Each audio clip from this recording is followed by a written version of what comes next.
Hello guys. आज का हमारा टॉपिक होगा change in profit sharing ratio among existing partner.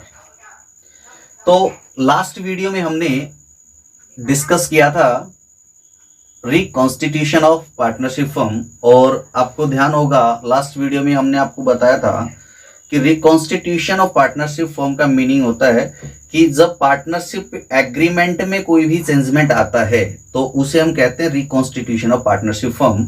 और रिकॉन्स्टिट्यूशन ऑफ पार्टनरशिप फर्म के कौन कौन सी इवेंट्स हो सकते हैं sir? Change in profit sharing ratio, admission, retirement, death और एमलगमेशन है। तो पार्टनरशिप के रिकॉन्स्टिट्यूशन से रिलेटेड फर्स्ट जो इवेंट है change in profit sharing ratio among existing partner, आज इसको हम डिस्कस करेंगे। तो देखिए, पार्टनर के बीच प्रॉफिट शेयरिंग रेशियो जब चेंज होता है तो इसका एक्चुअली में क्या इफेक्ट होता है, ये हम सबसे पहले अपन डिस्कस करने वाले हैं। तो देखिए, हमने आपको क्या बताया था कि पार्टनर्स के बीच जो पार्टनरशिप होती है वो किसकी वजह से क्रिएट होती है? सर, पार्टनरशिप क्रिएट होती है एक एग्रीमेंट की वजह से। किसकी वजह से सर? एक एग्रीमेंट की वजह से पार्टनरशिप क्रिएट होती है। तो मान लो कि यहाँ पे टू पर्सन्स हैं, मिस्टर ए और मिस्टर बी। उन्होंने पार्टनरशिप बिजनेस स्टार्ट किया तो उन्होंने क्या किया होगा सर? अपना पार्टनरशिप एग्रीमेंट बनाया होगा। तो यहाँ पे ये मान लो ये मिस्टर ए और बी का पार्टनरशिप एग्रीमेंट है और यहाँ आपने लिखा डेट मान लीजिए यहाँ पे डेट है 1 अप्रैल 2015 को इन्होंने ये एग्रीमेंट बनाया। और इस एग्रीमेंट में इन्होंने लिखा, फर्म का जो नेम है वो है ए बी एंड ब्रदर्स, ये इस फर्म का नेम है।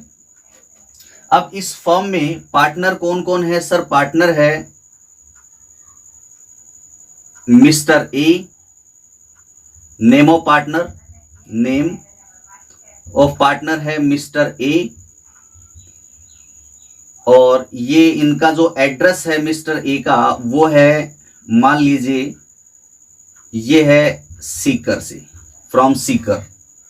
और दूसरा है ये फर्स्ट पार्टनर है, और सेकंड पार्टनर है यहाँ पे मिस्टर बी, और इनका जो रेजिडेंस है मान लीजिए ये है फ्रॉम जयपुर। तो ये इनके एड्रेस और नेम पार्टनरशिप डीड में लिखे गए। फिर इनका लिखा गया प्रॉफिट शेयर लिखा गया, प्रॉफिट शेयर। तो इसमें लिखा गया कि मिस्टर ए जो है वो 60% प्रॉफिट लेंगे और मिस्टर बी लेंगे 40% प्रॉफिट। तो इसका मीनिंग प्रॉफिट शेयर जो है वो 40% मिस्टर बी का है और 60% मिस्टर ए का है। तो इसका मतलब प्रॉफिट रेशियो क्या हो गया इनका? तो प्रॉफिट रेशियो इसके बेस पर बन जाएगा। अभी प्रॉफिट शेयर है 60% 40%, तो 60% प्रॉफिट एक्वायर करेंगे mister A, 40% mister B acquire करेंगे। तो कॉमन क्या रह गया सर? 0 यहाँ पे कॉमन था, कैंसिल किया। फिर इसमें कॉमन क्या सर? 2 कॉमन है, तो यहाँ पे 3:2 क्या हो गया सर? प्रॉफिट रेशियो रह गया। तो ये प्रॉफिट रेशियो 3:2, यानी प्रॉफिट शेयर था 40-60, जिसका रेशियो क्या बनता है सर? 3:2 इनका रेशियो बनता है। ये इनकी एक एग्रीमेंट था जो इन्होंने जब पार्टनरशिप बिजनेस स्टार्ट किया था उस डेट को इन्होंने इस एग्रीमेंट को बनाया था। अब मान लीजिए on 1 April 2019 A and B decided to share future profit,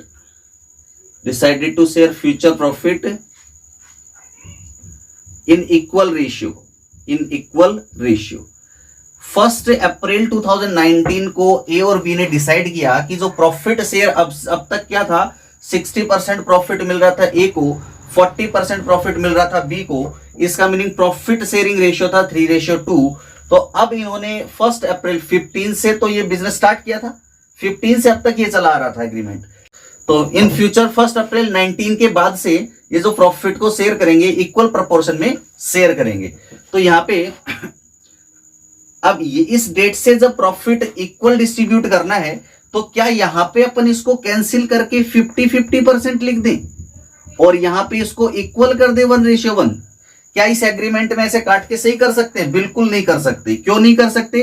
क्योंकि आपको हमेशा ध्यान रखना, कोई भी बिजनेस डॉक्यूमेंट होता है, किसी भी बिजनेस डॉक्यूमेंट में काट छाट नहीं की जाती है। बिजनेस डॉक्यूमेंट में अगर चेंजमेंट करना है तो उसके लिए एक नया डॉक्यूमेंट चेंजमेंट के लिए बनाया जाता है। तो उसी तरह हम क्या करेंगे कि इस पार्टनरशिप एग्रीमेंट में, ये भी क्या है, बिजनेस डॉक्यूमेंट है, इस पार्टनरशिप एग्रीमेंट में चेंज क्या करना है कि सर पहले अपने प्रॉफिट शेयरिंग रेशियो था 3:2 और अब क्या रखना है sir, profit sharing ratio equal रखना है। तो इस रेशियो की बजाय रेशियो में चेंज करना है। तो यहां इस पुराने एग्रीमेंट में काटकर सही नहीं किया जाएगा, एक नया एग्रीमेंट और दूसरा एग्रीमेंट बनाएंगे और इस एग्रीमेंट में हम क्या लिखेंगे, सारी चीजें वही होगी। ये क्या है सर, इनके बीच का एक एग्रीमेंट है और इस एग्रीमेंट में आपको इस एग्रीमेंट की डेट क्या है वो यहां लिखनी है, 1 अप्रैल 2019 एग्रीमेंट की डेट है। लेकिन ये एग्रीमेंट क्या हो रहा है, रिवाइज हो रहा है। पहले जो एग्रीमेंट था उसकी बजाय दूसरा एक एग्रीमेंट बन रहा है। तो यहां पे एक चीज आपको यहां लिखने, फर्म का नेम भी लिख देता हूं मैं, चलिए, AB and brothers. AB and brothers ये फर्म का नेम था और इस डॉक्यूमेंट को बनाने की डेट थी 1 अप्रैल 19 और यहां पे ये जो नया एग्रीमेंट जो इन्होंने बनाया है 1 अप्रैल 19 को, ये कब से इफेक्टिव होगा ये वाला एग्रीमेंट, वो डेट भी अपन यहां लिख देते हैं, इफेक्टिव फ्रॉम 1 अप्रैल 2019। यानी कि ये जो पुराना एग्रीमेंट था 1 अप्रैल 15 को बनाया गया था, ये ओरिजिनल एग्रीमेंट था और इसी डेट से इफेक्टिव था। लेकिन अब इसकी बजाय इस एग्रीमेंट में कुछ चेंजमेंट हो रहा है, प्रॉफिट शेयरिंग रेशियो चेंज हो रहा है। तो हमें ये लिखना पड़ेगा कि ये जो चेंजमेंट हो रहा है ये कब से इस नए वाले एग्रीमेंट को हमें इफेक्टिव करना है। तो ये इफेक्टिव होना है 1 अप्रैल 19 से। और यहाँ पे नेम ऑफ पार्टनर्स कौन है सर, नेम है मिस्टर ए और इनका एड्रेस है सीकर और दूसरा है मिस्टर बी, इनका एड्रेस है जयपुर। तो ये मिस्टर ए और मिस्टर बी ये दो पार्टनर हैं यहाँ पे। इन दोनों पार्टनर के हमने क्या लिखे सर, यहाँ पे नेम लिखे और इनके एड्रेस लिखे। और अब इनका प्रॉफिट शेयर कितना है, तो हमें देखना कि इफेक्टिव फ्रॉम 1 अप्रैल 19, यानी 1 अप्रैल 19 के बाद से हमें प्रॉफिट क्या रखना होगा। तो इन्होंने क्या डिसाइड किया था कि 1 अप्रैल 19 से प्रॉफिट को फ्यूचर प्रॉफिट इक्वल प्रोपोर्शन में डिवाइड करना है। तो इनका प्रॉफिट शेयर जो होगा वो होगा for a and b, 50% profit a को मिलेगा, 50% बी को मिलेगा। तो हो गया इक्वल प्रोपोर्शन में प्रॉफिट डिवाइड, 50-50 हो गया। अब देखो इनका प्रॉफिट रेशियो क्या रहा, प्रॉफिट रेशियो रहा इनका 50-50 यानी इक्वल प्रोपोर्शन, यानी 1:1 कह सकते हैं। ये प्रॉफिट शेयर था, ये प्रॉफिट रेशियो है। तो इनका प्रॉफिट रेशियो 1:1। यहां क्या था सर, 3:2 था, यहां क्या है 1:1 है। तो अब 1 अप्रैल 19 के बाद से प्रॉफिट जो भी होगा वो पार्टनर में 1:1 यानी इक्वल प्रोपोर्शन में डिवाइड होगा। पहले किस रेशियो में हो रहा था सर, 3:2 में डिवाइड हो रहा था।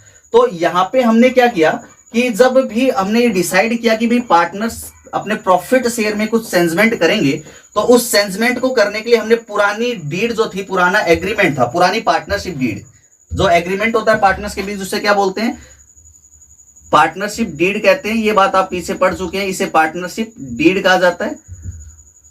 और इसका दूसरा नाम क्या होता है सर, इसका दूसरा नाम आर्टिकल ऑफ पार्टनरशिप भी होता है, आर्टिकल ऑफ पार्टनरशिप भी होता है। पार्टनरशिप डीड का नाम आर्टिकल ऑफ पार्टनरशिप भी कह सकते हैं इनको।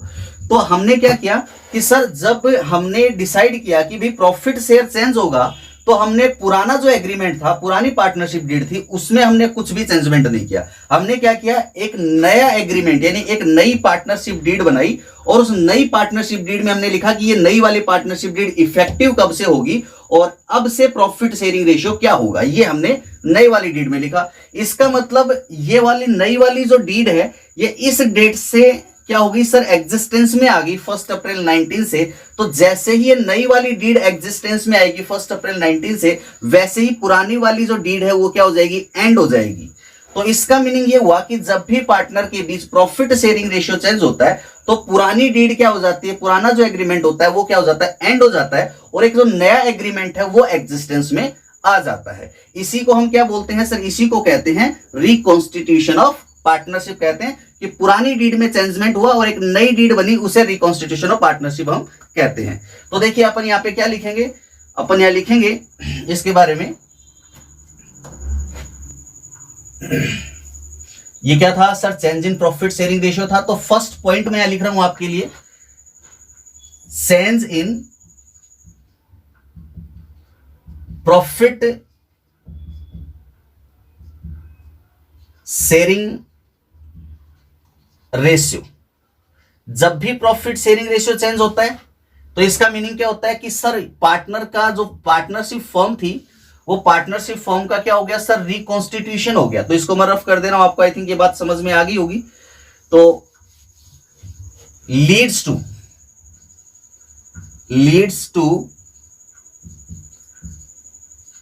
Reconstitution of partnership, reconstitution of partnership firm. ये पार्टनरशिप फर्म का रिकॉन्स्टिट्यूशन होता है change in profit sharing ratio. क्या रीजन है सर? यहाँ पे तो डीड चेंज हो गई, पुराना एग्रीमेंट खत्म हो गया और नया एग्रीमेंट यहाँ पे इफेक्टिव हो गया, इस वजह से ये रिकॉन्स्टिट्यूशन हो गया।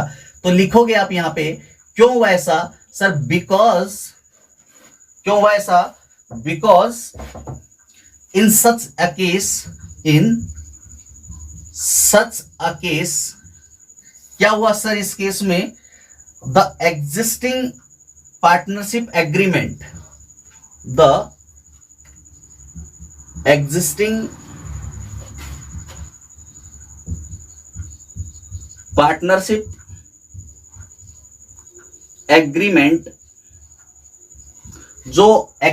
पार्टनरशिप एग्रीमेंट था, कौन सा सर? ये पुराने वाला एग्रीमेंट। ये क्या हो गया सर? ये टर्मिनेट हो गया, यानी कि ये एंड हो गया ये एग्रीमेंट, क्योंकि 1 अप्रैल 19 से नए वाला एग्रीमेंट अप्लाई हो जाएगा। इस एग्रीमेंट के अकॉर्डिंग अकाउंटिंग होगी, तो इसका मतलब पुराने एग्रीमेंट का कोई इंपॉर्टेंस नहीं रह गया। तो इसका मतलब जब से ये इफेक्टिव होगा नया एग्रीमेंट, उसी डेट से ये क्या हो जाएगा? टर्मिनेट हो जाएगा, इसका एंड हो जाएगा।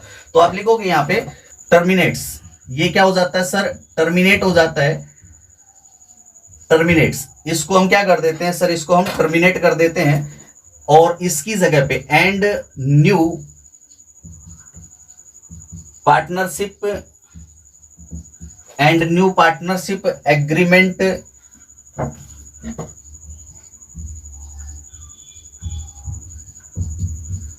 Comes into force.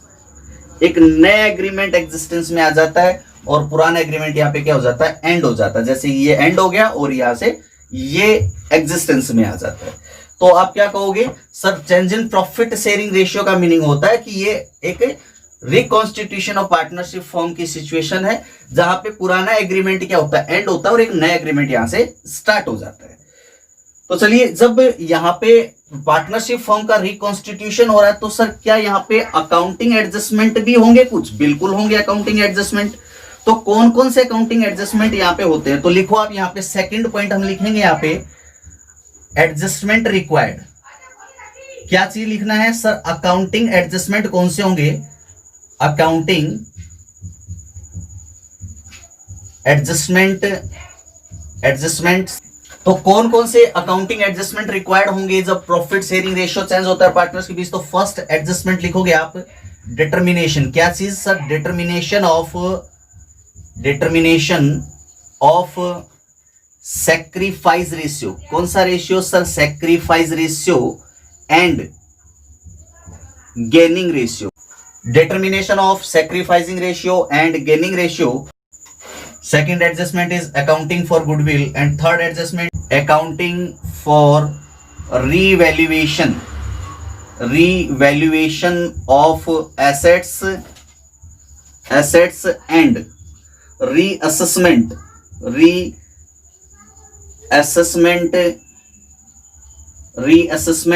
Of liabilities को रीअसेस करेंगे और एसेट को रीवैल्यूड करेंगे, और इनसे रिलेटेड जो अकाउंटिंग होगी वो भी अपने को यहाँ पे change in profit sharing ratio के टाइम पे करनी होगी। नेक्स्ट है अकाउंटिंग फॉर अनडिस्ट्रीब्यूटेड, या तो आप कह सकते हो इनको अनडिस्ट्रीब्यूटेड कह सकते हो, या फिर एक्यूमुलेटेड भी कह सकते हैं। Accumulated profits and losses, undistributed profits और लॉसेस, अनडिस्ट्रीब्यूटेड प्रॉफिट्स और लॉसेस। अच्छा, अनडिस्ट्रीब्यूटेड प्रॉफिट्स और लॉसेस का मीनिंग जो प्रॉफिट आपने अब तक डिस्ट्रीब्यूट नहीं किए या फिर जो लॉस पार्टनर में डिस्ट्रीब्यूट नहीं किए, तो डिस्ट्रीब्यूट नहीं किया तो उनको कहां दिखाया होगा सर? जिनको डिस्ट्रीब्यूट नहीं किया वो बैलेंस शीट में हमने दिखाया होगा, तो इसका मतलब ये बैलेंस शीट में दिखाए हुए हैं, इसीलिए हम इनको क्या बोलते हैं? एक्यूमुलेट बोलते हैं, बिकॉज ऑफ इनको डिस्ट्रीब्यूट ना करके हमने बैलेंस शीट में शो कर रखा, मतलब बैलेंस शीट में इनको एक्यूमुलेट कर लिया हमने, तो हम इसको अनडिस्ट्रीब्यूटेड या एक्यूमुलेटेड प्रॉफिट्स और लॉसेस कह सकते हैं। तो यहाँ पे इनके लिए हमें अनडिस्ट्रीब्यूटेड प्रॉफिट और लॉसेस के लिए क्या करना है सर? अकाउंटिंग करनी है जब पार्टनर्स के बीच में प्रॉफिट शेयरिंग रेशियो चेंज होता है। Next and final adjustment is adjustment of capital, adjustment of capital, adjustment of capital. तो ये 5 एडजस्टमेंट्स हैं जो हमें पार्टनर्स के प्रॉफिट शेयरिंग रेशियो जब चेंज होता है तो ये 5 एडजस्टमेंट हमें करने होते हैं। अब हर एक एडजस्टमेंट को हम क्या करेंगे सर? डिस्कस करेंगे सेपरेटली। तो सबसे पहले आप चलिए इसका स्क्रीनशॉट लीजिए। First adjustment is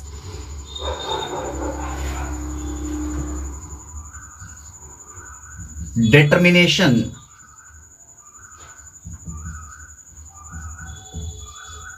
of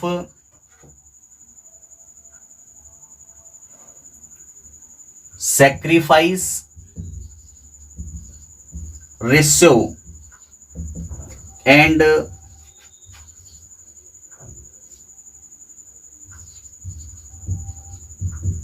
gaining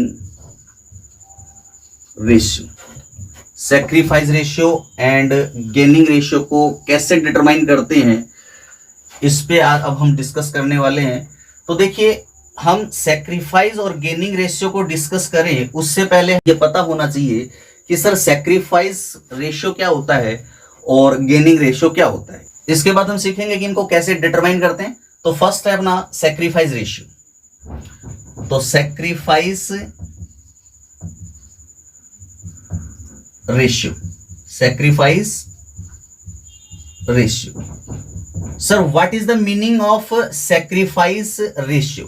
तो देखिए, सैक्रिफाइस रेशियो को एक्सप्लेन करें उससे पहले एक एग्जांपल लेंगे अपन। Suppose there are 3 partner in a firm a, b and c. A, b and c. और जब इनकी पार्टनरशिप स्टार्ट हुई तो इन्होंने डिसाइड किया कि a will get 45% profit and b will get 40% profit. और रिमेनिंग प्रॉफिट कौन लेगा? यहाँ पे रिमेनिंग प्रॉफिट लेगा सी लेगा। तो रिमेनिंग कितना रह जाता है सर? 15% रिमेनिंग रह गया, तो वो सी गेट करेगा। तो जब इन्होंने पार्टनरशिप की थी तो इनका जो ओरिजिनल पार्टनरशिप एग्रीमेंट था उसमें प्रॉफिट शेयर लिखा हुआ था। ये इनका क्या था सर? ये इनका प्रॉफिट शेयर था, ये इनका प्रॉफिट शेयर था, या फिर कह सकते हैं कि इनका ओल्ड प्रॉफिट शेयरिंग रेशियो था। ओल्ड रेशियो भी कह सकते हैं या ओल्ड प्रॉफिट शेयर भी कह सकते हैं। इनका प्रॉफिट शेयर था जब इन्होंने पार्टनरशिप स्टार्ट की थी। 45% ए को लेना है प्रॉफिट, 40% बी को प्रॉफिट लेना है और 15% प्रॉफिट किसे लेना है सर? सी को लेना है। अब देखिए क्या होता है, ए, बी और सी कुछ टाइम पीरियड बाद ये डिसाइड करते हैं कि भाई प्रॉफिट अपना 45, 40 और 15% अपन ले रहे थे, लेकिन अब इस रेशियो को थोड़ा चेंज करेंगे। तो फिर बाद में डिसाइड हुआ कि ए जो है शेयर लेगा, प्रॉफिट शेयर लेगा 40%, बी विल गेट 35%। तो रिमेनिंग शेयर गेट कौन करेगा सर? सी गेट करेगा। तो रिमेनिंग कितना रह गया सर? 25% शेयर रह गया, तो 25% शेयर गेट करेगा सी। तो यहां देखिए, ये इनका बाद में जो इन्होंने डिसाइड किया है वो प्रॉफिट शेयर है 40%, 35% और 25%। तो ये हो गया इनका प्रॉफिट शेयर कौन सा सर? ये न्यू प्रॉफिट शेयर हो गया। ये प्रॉफिट शेयर कौन सा था सर? ये ओल्ड था। और ये कौन सा है सर? ये नए वाला प्रॉफिट शेयर है। तो इसको हम न्यू रेशियो भी कह सकते हैं। ये न्यू प्रॉफिट शेयर था, इसको न्यू रेशियो भी कह सकते हैं। अगर अपन कॉमन से इसको कैंसिल करें तो जो यूनिट अपने पास आएगी वो क्या होगी सर? रेशियो में आएगी। तो देखिए, आप इन दोनों रेशियो को देखिए।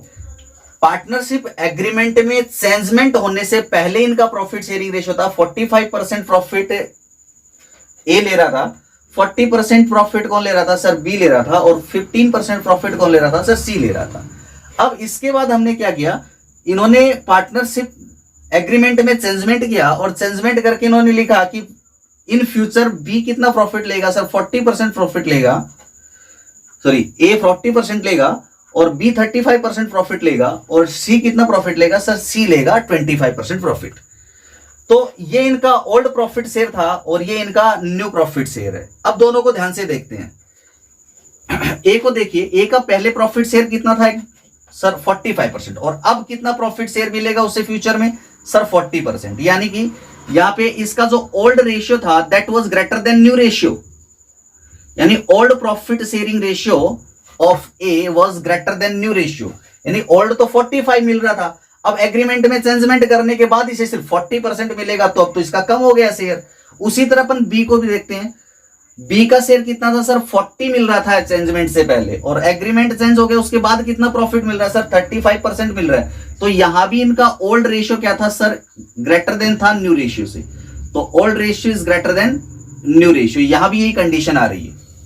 लेकिन थर्ड सी में अगर अपन देखें तो सी को ओल्ड शेयर में कितना मिल रहा था? ओल्ड शेयर कितना था? 15% था, और न्यू शेयर कितना सर? 25% है। तो यहां इसका शेयर क्या हो रहा है सर? इंक्रीज हो रहा है। इसका मीनिंग क्या है कि सर यहाँ पे इसका जो ओल्ड शेयर है वो है less than new share, so we can say new ratio is greater than old ratio.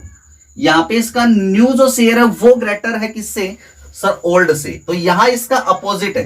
तो अब देखिए ध्यान से, अपने को करना क्या है, यहां पे मैं क्या समझाना चाह रहा हूं आपको। देखिए यहां पे पहले इसको कितना परसेंट प्रॉफिट मिल रहा था सर? 45 मिल रहा था।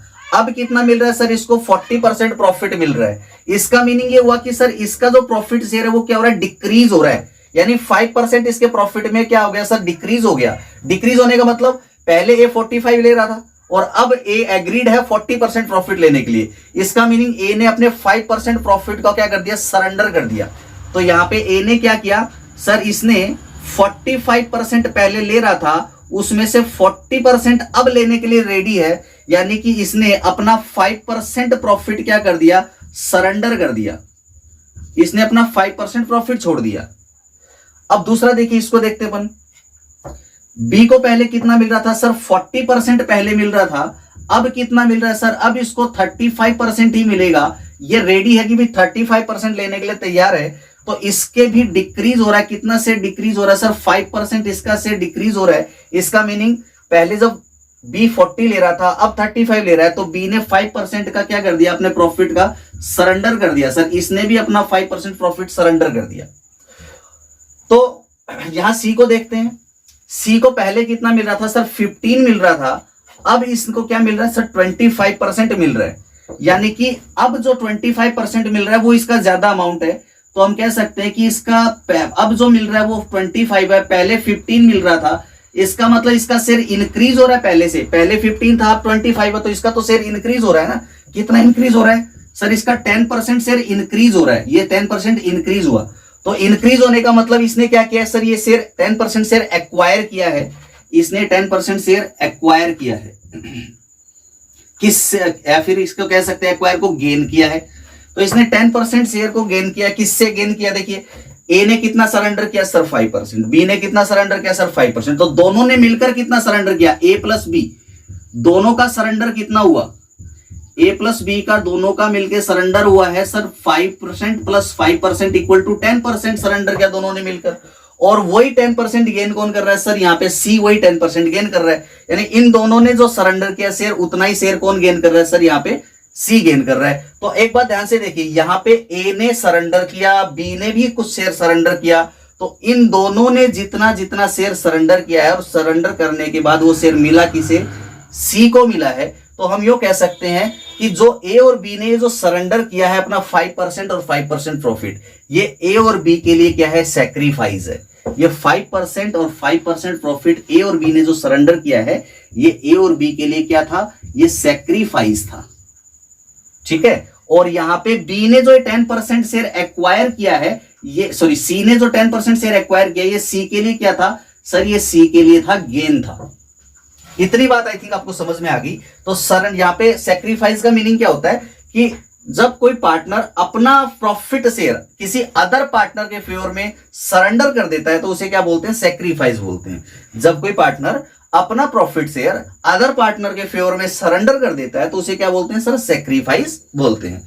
तो सर सेक्रीफाइस तो समझ में आ गया कि सेक्रीफाइस मतलब जो अपना प्रॉफिट से सरेंडर किया वो सेक्रीफाइस है। तो ये रेशियो क्या है, सेक्रीफाइस रेशियो क्या है? तो रेशियो देखिए समझिए, यहाँ पे ए ने कितना सरेंडर किया सर 5%, बी ने कितना सरेंडर किया सर 5%। अगर मैं दोनों को कंपेयर करूं तो बताओ ए और बी ने किस रेशियो में सरेंडर किया? तो देखो 5% सरेंडर किया है शेयर ए ने और 5% सरेंडर किया है बी ने, तो दोनों ने तो इक्वल प्रोपोर्शन में सरेंडर किया ना, दोनों ने तो इक्वल शेयर सरेंडर किया है। तो यानी कि इनमें कॉमन क्या है सर 5%, दोनों 5 कॉमन हो गया तो 1:1। तो इक्वल प्रोपोर्शन में दोनों क्या कर रहे हैं सर, यहाँ पे सरेंडर कर रहे हैं। तो ये इक्वल जो हुआ, इन जिस रेशियो में, ये किस रेशियो में सरेंडर किया सर, ये 1:1 में सरेंडर कर रहे हैं, यानी इक्वल रेशियो में, इक्वल प्रोपोर्शन में सरेंडर कर रहे हैं। तो ये इक्वल रेशियो इनका सेक्रीफाइस करने का रेशियो हो गया। 5% ये 5%, यानी कि इक्वल रेशियो में सरेंडर कर रहे हैं। तो आप यहाँ पे सेक्रीफाइस रेशियो का मीनिंग क्या लिखेंगे सर? सेक्रीफाइस रेशियो का मीनिंग होता है the ratio in which one or more than one partner, more than one existing partner surrender some of their profit share in favour of other partner या फिर other partners is called sacrifice ratio. तो यानी कि यहां पे जिस ratio में sacrifice करेंगे वो क्या है सर, सेक्रीफाइस रेशियो है। तो सेक्रीफाइस रेशियो में आपको क्या ध्यान रखना है कि सर जब कोई पार्टनर सेक्रीफाइस करता है, इसका मीनिंग क्या होता है कि उनका ओल्ड प्रॉफिट शेयर क्या होता है, न्यू प्रॉफिट शेयर से ज्यादा होता है। देखो पहले 45 मिल रहा था, 40 मिल रहा था, तो old is greater than new. तो यानी कि यहाँ पे कंडीशन क्या होती है, एक आपको विशेष बात ये यहाँ पे ध्यान रखनी है कि सेक्रीफाइस का मीनिंग होता है कि ओल्ड जो रेशियो था प्रॉफिट शेयरिंग, जो भी ओल्ड प्रॉफिट शेयरिंग रेशियो था वो ग्रेटर देन होता है न्यू रेशियो से। इसका मीनिंग क्या होता है कि यहां पे सेक्रीफाइस हो रहा है भाई, इसका मीनिंग क्या है कि यहां हो रहा है सेक्रीफाइस। तो इन दोनों का जो डिफरेंस अमाउंट होगा ओल्ड रेशियो और न्यू रेशियो का, जब ओल्ड ज्यादा हो और न्यू कम हो, तो ओल्ड और न्यू के बीच जो डिफरेंस होगा उस डिफरेंस को आप क्या कहोगे सर, सेक्रीफाइस कहेंगे। ये इनका सेक्रीफाइस है। इसका मीनिंग सेक्रीफाइस रेशियो का फॉर्मूला क्या हो गया, तो मैं यहां पे आपको सेक्रीफाइस रेशियो का फॉर्मूला बता देता हूं। सेक्रीफाइस रेशियो का फॉर्मूला इसी के बेस पर बनेगा, इन दोनों का डिफरेंस निकालना है, यानी ओल्ड ज्यादा हो और न्यू कम हो तो दोनों का डिफरेंस सेक्रीफाइस है। तो ओल्ड में से न्यू माइनस करना पड़ेगा, इसका मीनिंग ये हुआ। तो ओल्ड रेशियो में से हमें क्या करना होगा सर, न्यू रेशियो को माइनस करना होगा, तब हमें पता लगेगा कि सेक्रीफाइस रेशियो कितना है या क्या है सेक्रीफाइस रेशियो। तो ये आपको इसका फॉर्मूला याद रखना है सेक्रीफाइस रेशियो का। आई थिंक ये बात आपको बहुत ही अच्छे से समझ में आ गई होगी। अब हम बात करते हैं दूसरा अपना गेनिंग रेशियो। तो चलिए गेनिंग रेशियो पर चर्चा करते हैं, गेनिंग रेशियो पर डिस्कस करते हैं। तो गेनिंग रेशियो, अब देखिए गेनिंग रेशियो जो है इससे अपोजिट होता है। अब हम क्या कहते हैं कि सर जब old profit sharing ratio, old proportion में, ओल्ड एग्रीमेंट में जो इनका प्रॉफिट शेयर था वो था 45%, 35% और 25%, और न्यू प्रॉफिट शेयर जो है इनका वो है 45%, 40% और 15% है। तो उससे ठीक अपोजिट कंडीशन आ गई। यहां देखिए ए को देखा कि सर पहले 40 मिल रहा था, ओल्ड प्रॉफिट शेयर था 40% था, और न्यू प्रॉफिट शेयर कितना सर 45% है। यानी कि यहां पे इनका जो न्यू शेयर है वो ओल्ड से ज्यादा है। जैसा कि यहां पे पिछले क्वेश्चन में सी की जो कंडीशन आ रही थी, न्यू शेयर ज्यादा था और ओल्ड शेयर कम था, तो वहां पे सी ने क्या किया था, एक्वायर किया था। तो सी ने जो एक्वायर किया वो क्या था, गेन था। और गेन को मैं इस एग्जांपल से आपको फिर से एक बार समझाना चाह रहा हूं। तो देखो यहाँ पे न्यू रेशियो क्या है सर, या न्यू वाला ज्यादा है 45 है और ओल्ड वाला 40 है, तो new ratio is greater than old ratio, new ratio old ratio से ज्यादा है।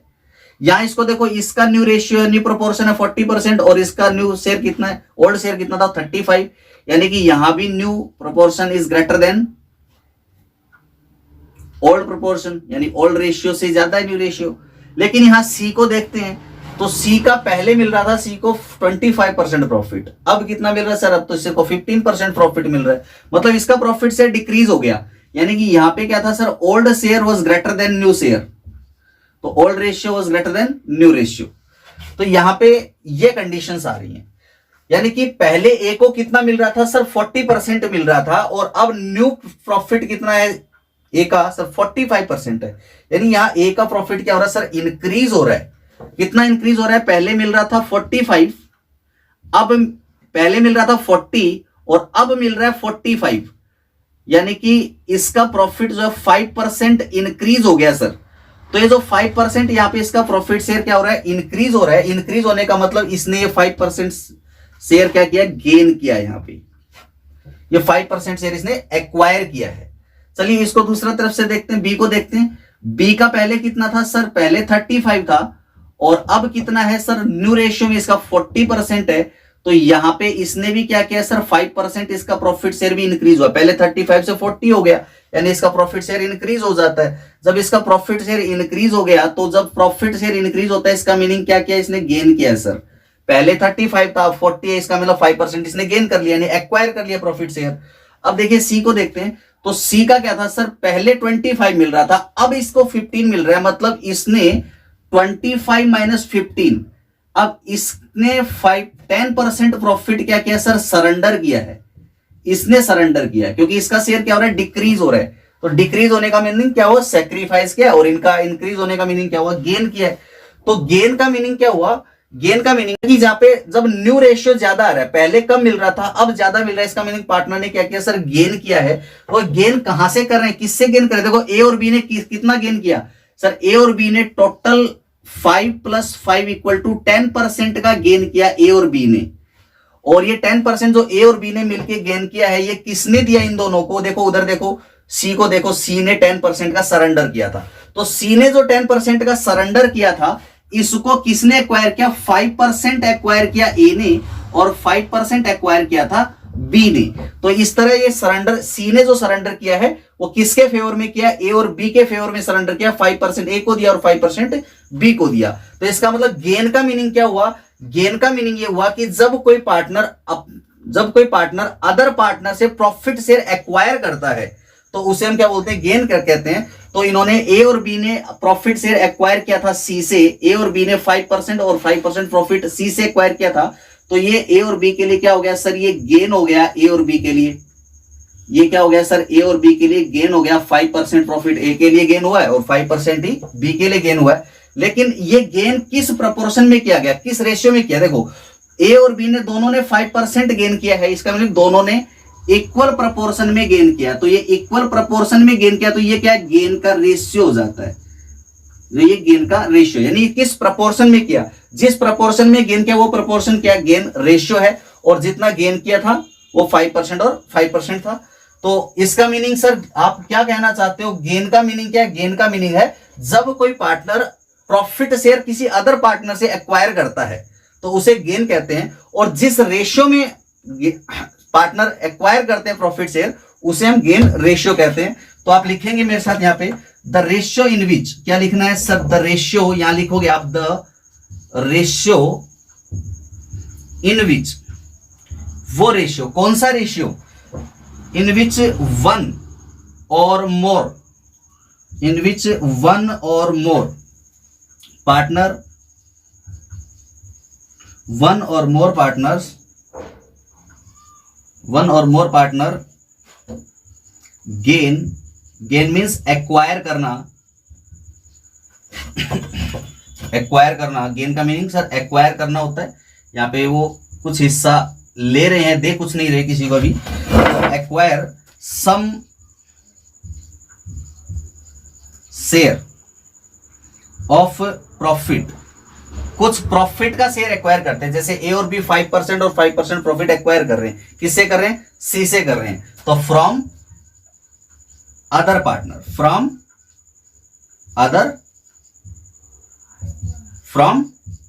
अदर पार्टनर, दूसरे पार्टनर से प्रॉफिट शेयर एक्वायर कर रहे हैं।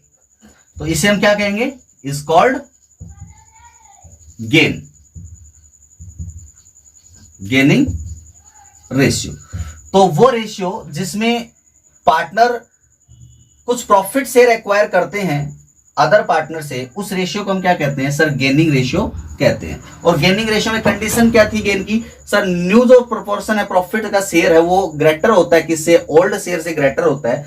तो इसका मीनिंग हम यो कह सकते हैं कि ओल्ड, इनका जो न्यू रेशियो होता है, न्यू रेशियो, गेनिंग रेशियो। तो हम यहां लिखेंगे जो इन गेन के टाइम पे जो न्यू रेशियो होता है वो क्या होता है सर, ग्रेटर होता है किससे, ओल्ड रेशियो से, ओल्ड रेशियो से ग्रेटर होता है। ये कंडीशन होती है गेन रेशियो की कि न्यू रेशियो ज्यादा होता है और ओल्ड रेशियो कम होता है। तो इन दोनों के बीच का जो डिफरेंस होगा, इन दोनों के बीच जो भी डिफरेंस होगा, उस डिफरेंस को हम क्या कहेंगे सर, उस डिफरेंस को हम, इन दोनों के बीच जो भी डिफरेंस होगा उस डिफरेंस को हम क्या कहेंगे, हम इसे सर गेन कहेंगे डिफरेंस को। तो इसका मीनिंग गेन रेशियो किसे कहेंगे सर, गेन रेशियो का फॉर्मूला मैं बता देता हूं, गेन रेशियो इक्वल्स टू, देखिए ओल्ड न्यू शेयर ज्यादा है, पुराना कम है, तो डिफरेंस निकालेंगे, गेन आएगा, यानी कि न्यू में से ओल्ड घटाएंगे और फिर डिफरेंस आएगा गेन। तो हम क्या कहेंगे सर, न्यू जो भी रेशियो होगा, new ratio minus old ratio, new में से ओल्ड माइनस किया तो यहां पे जो आपका आंसर आएगा वो किसका आएगा सर, गेनिंग रेशियो का आएगा। तो इसका मीनिंग ये है, छोटी सी बात आप एक और यहां पे समझोगे कि जब भी कोई पार्टनर अपना प्रॉफिट शेयर सरेंडर करता है तो अदर पार्टनर उस प्रॉफिट शेयर को एक्वायर करते हैं। इससे अपोजिट अगर हम कहें कि जब कोई पार्टनर को कुछ शेयर, जब कोई पार्टनर कुछ प्रॉफिट शेयर एक्वायर करते हैं, इसका मीनिंग किसी पार्टनर ने वो प्रॉफिट शेयर क्या किया था, सरेंडर किया था।